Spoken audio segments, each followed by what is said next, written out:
I'm John Kunschner. I lead the investment banking practice at Landmark. Work closely with Anthony. So we've talked a little bit about some of the solutions, and we'll hear about a lot of ways we can acquire technologies to solve some of our data needs and elements of it. But I think there's a softer side of this, which is the cultural adoption and adaptation to actually becoming a data-centric, data-driven enterprise. And Anthony's been leading these for many years. It's always a topic. It's not going away. We're never going to solve it. It's just kind of an evolving problem we have to deal with. And I read something that was an interesting analogy of it's like buying a puppy. It's not like you buy the puppy and then you're done. It just starts the whole process. You've got to train it. You've got to discipline it. You've got to reward it and the like. So I think we'll have an interesting conversation. We've got two chief data scientists, data officers here from two very different companies, different segments. So Louis and Laura, why don't you introduce yourselves quickly, your role and your organization, and then we'll kind of dive right in. Okay, I'm Laura McElhinney. I'm Chief Data Officer of Horizon Media, which is a media advertising company. So we're in the marketing sector. For me, I'm responsible for all the data that flows into the agency, all the data that flows out of the agency, the infrastructure, and the tech stack that surrounds it. And I'm Louis DiModugno. I work for Hartford Steam Boiler. It's a 150-year-old company that's been around, focused on equipment breakdown and loss control. We're a division of Munich Re, so we're part of the largest reinsurers in the world. And so we have opportunities to work with massive amounts of data worldwide. And so that poses quite a few challenges on its own, just with all the GDPR and all the other issues associated with worldwide data. Yeah. So just to kind of introduce this, so maybe I'd love to hear a little bit of your personal journeys in your role in your companies and kind of what you've prioritized as the steps to continue to drive becoming and being a data-centric organization. So it's very different. So for us within the marketing area, data has always been very much a part of our organization. It's just how we receive the data. So way back in the day, and I'd like to say that I started in this industry when I was 12. We had yellow pages. Mm-hmm. That was our data. So the way that we get data in now is, there's large amounts of it, large volumes of it, and where we used to use it from a measurement standpoint, let's prove our delivery out to our clients. We're placing media on your behalf. Are you getting what you thought you paid for? So we had to show proof of delivery. Are you selling cars? Are you converting people to take an action to walk into your store, to go to your website? Now, because there's so much data around and our clients are demanding it and they're much more data-centric, we're utilizing data from every aspect of the loop, if you will. So all the way from planning and where are we going to advertise, how are we going to advertise, who are we going to target, who's our audience, all the way through to measurement. So it's an entire life cycle. And for our agency, not that it's new, but what is new is how we're utilizing it, the structure around it, and the way our organization is structured. So from an organizational hierarchy, we're still going through change management. That's been happening for the past 2 years now, but my role in itself, our role of our CISO are very new to our organization within a year, within our organization. Okay. And we have to rely on insurance carriers for a large majority of our data. So we support over 300 insurance carriers in the US, and we get data that comes in through secure FTP sites periodically that we can rely upon, and we get data that comes in through Excel spreadsheets through email systems that aren't the most secure in the world. And so we've got different levels of challenge with all the different information that we're gathering. The data that we get through carriers is information that they've gone ahead and captured. And so then what we've been trying to do is we've been trying to also augment that data so that we have more information about the risks that we are covering out there. So we'll go ahead and we'll buy data from third-party vendors. And now we're into the area of essentially manufacturing our own data with capabilities with our engineers out in the field, as well as giving some tools to our policyholders so that they can be giving us information directly. And then finally, we have made some recent investments in companies that specialize in IoT sensors. And so we're also looking to have streaming data also coming in for the equipment that we're responsible for. And can I dovetail on that Sure. just a little bit? So in regards to data, the same thing's happening in the marketing world where we're using a mix of first-party, second-party, and third-party data, and having all of the security that surrounds that. First-party data is sensitive data. It's PII data. So it could be our clients' loyalty programs, their CRM data, and we're utilizing that so we can target our audiences much, much more effectively. So we can get more to that one-to-one relationship, if you will, and create a personalization for the consumer. And working with the regulations around that, especially although we are a US and Canadian company, we obviously have clients that are global clients, and we need to be very cognizant of GDPR and now with CCPA in California and what we know will happen within the next 12 months here in the United States, having to safeguard all that data. And it's a mix of what we own, what our client owns, and then what we may just subscribe to.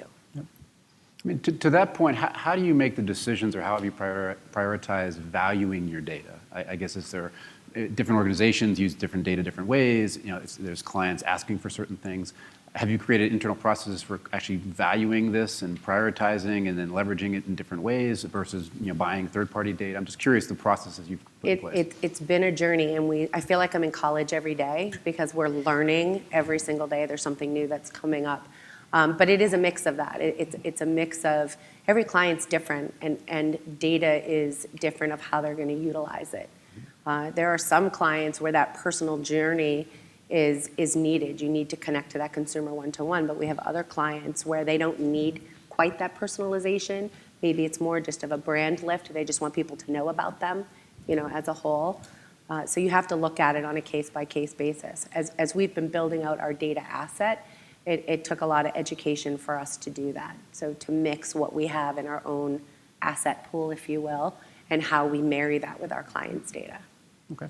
Yeah, a big piece that I think has really kind of changed the perspective of our organization is one of the products that we offer is a cybersecurity insurance policy, specifically aimed at small commercial organizations. And so because of that, we've essentially had to turn the light on ourselves to say, if we're going to go ahead and offer this kind of a policy, we better make damn well sure that our own system is buttoned up as good as possible so that we don't have an escape. So that's really what has changed a lot of the perspective of the organization, in that we've taken a really hard internal look at our own systems, our own software, our own applications, to ensure that we've got good protection around it. So the last thing we want to see is our names in the headlines around a cyber breach, while we're essentially trying to backstop all these other carriers for similar products. So it's one of those things where the lifeblood of the organization is kind of on the line, and so it's kind of shaking the cage a little bit so that everybody understands that there are true ramifications associated with not adhering to these policies and procedures. Yeah. To pick up on that, I mean, obviously, your roles have changed over the last few years, cybersecurity, GDPR, other things. The importance of protecting the enterprise versus driving value from the data. I mean, can you talk a little bit about how you balance the two? It's a lot tougher than it seems, particularly in the marketing space, because your business is changing, your business operations are changing, and the company has to be ready for that. And organizationally, our company was not ready for that change. It's a change in process and procedures for the whole organization and how they work day to day. And typically within an advertising company, we're working on websites all over the place. We're working in all different channels, whether it's linear TV, radio, or digital, where your ecosystem needs to be open. You need to have open access to all of these websites and whatnot, because we advertise on a lot of them. And so we had to create an internal infrastructure that was locked down, which the teams were not used to. They weren't used to being able to download data to their machines and manipulate it and work with it the way that they need to. We had to create a closed ecosystem, I guess, for them to work in so that we could safeguard the data. We need to make sure that from a certification standpoint, where we didn't need to be certified with the ISOs and the SOC 2s and all of that. We need to do that now because of the data that we have and that we're managing on behalf of our clients. So it was, people don't like change. Change is hard. Change is really, really hard. And getting people to adopt to those processes has been a very long journey, and we're still going through it. We have to be able to balance giving the clients what they want, and the clients are asking for more and more and more, and sometimes you can't give them everything they need right away. So that's a tough one to balance. Yeah, and we have both the benefit and detriment of being owned by a German company, which, in some cases, I think the documentation of a lot of our processes is something that we've been able to lean upon as we've been going through this journey. And so a lot of the cases that we've seen is we've implemented steps along the way where the data office as well as the information security office are essentially sign-offs on a lot of initiatives now that have to go forward that range from procurement through new product development. And so we are at the point now where we're seen as barriers at time to get things done, but people are within the organization, especially the leadership of the organization, has seen the value that we're creating as well as we are moving to the cloud, as we are taking on much more of a digital front door with our clients. And so we're, that safety net. We're kind of the, out there trying to prevent a bad thing from happening, and at the same time still being able to ensure that we have the data available to make the decisions that we need to, both internally and also to distribute back to our customers. And just to dovetail on that again, we made an organizational shift where originally data was managed within what we would call our operational back office through our IT organization. We actually moved the data and the applications out and put them into the business so that I work very closely with our CIO, and that's where our CISO lives and our information governance lives within IT as it should, but so that it's not seen as a bottleneck because the business was seeing it as a bottleneck, right, with all these safeguards in place. So now I get to be the good guy, which is great, and I can make my CISO and my CIO the bad guy. Well, I can't do that because of certifications or this, that, or the other thing. But it also, bringing that data closer to the business makes it easier for the business to be able to get their work done and feel like they're a part of that organizational change and what's happening.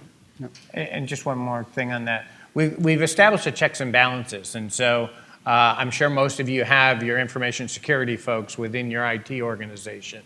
Our data, so I've had the opportunity to be a data officer at a couple different companies now, and with my work in consulting before that, I've seen it all over the place.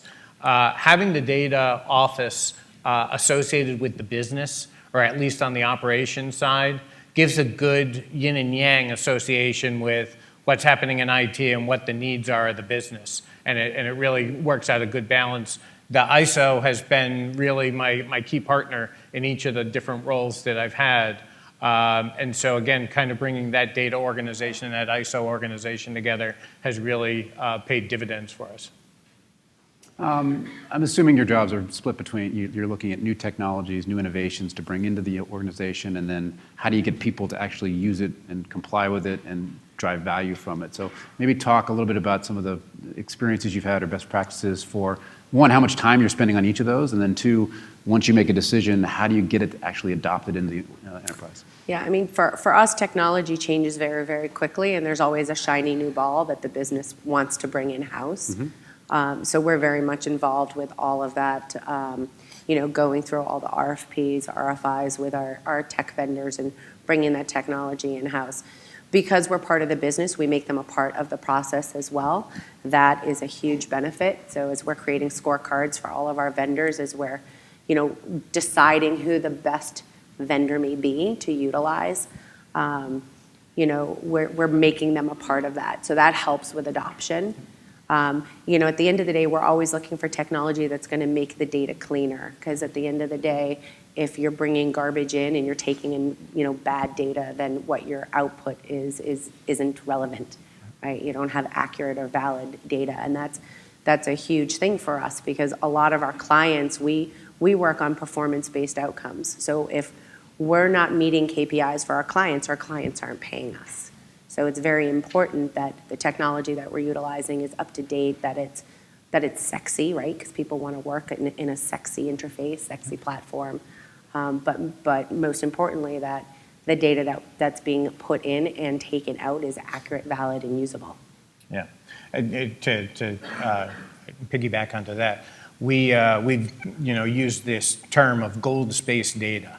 And everybody wants gold space data in order to go ahead and make their decisions. Or in our case, we have our data scientists essentially banging at the door saying, hey, we need the gold space on a certain product or on a certain client base. And so what we've been working on quite adamantly globally is a master data management initiative around the world to really give us good exposure on our clients across all of our products, across all of our locations, which is a big deal for us as well. We need to know where all this equipment resides because we've got engineers out in the field worldwide that in some cases, because of regulatory environments, they have to go out and they have to physically go ahead and inspect these areas. The challenge with that is that it's only good until they leave the location. And so now we're trying to figure out how do we go ahead and give tools to our policyholders so that we have more immediate or more knowledge around that information going forward. So that's where the sensors, the IoT sensor streaming, and some of these other applications that we've got, just having the capability of embedding metadata into a picture adds a lot of value to what it is that we're doing as well. We could essentially give an application to our clients. They could take a picture for us on our behalf, and we can essentially see not only what's in that picture, but also what's going on around it. So there's a lot of information that we can glean on that from an equipment breakdown mitigation strategy. Great. Well, I think we're out of time, so I appreciate your insights. It sounds like you guys are going to continue to be very busy for many years to come. And we'll leave it back to Anthony. Thank you.